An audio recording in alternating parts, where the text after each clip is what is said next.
Now, as we learn more about the virus, the name brings up concerns in more ways than one. Health officials, medical professionals, and community advocates say the monkeypox name is insensitive.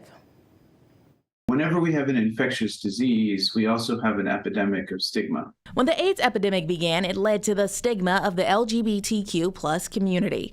And throughout the COVID-19 pandemic, there was an increase in hate crimes against the AAPI community because of the stigma in racist names related to the virus.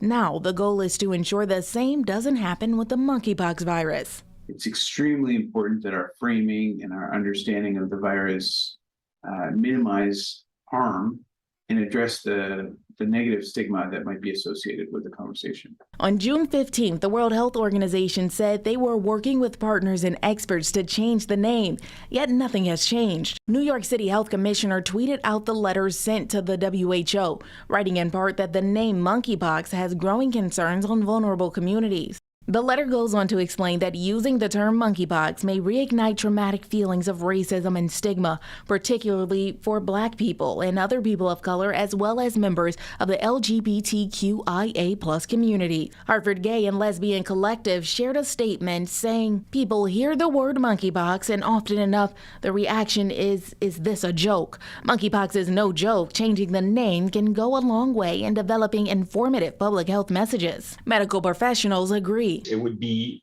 great to just have a generic name like poxvirus variant or orthopox virus variant, so it doesn't have any of the implications that it currently has. And until change happens, the letter ends with a strong message saying the WHO must act in this moment before it is too late. But we all have a responsibility to not just stop the spread of viruses, but to stop the spread of blaming, shaming, stigma, and hateful messaging that goes counter to what we know scientifically about diseases.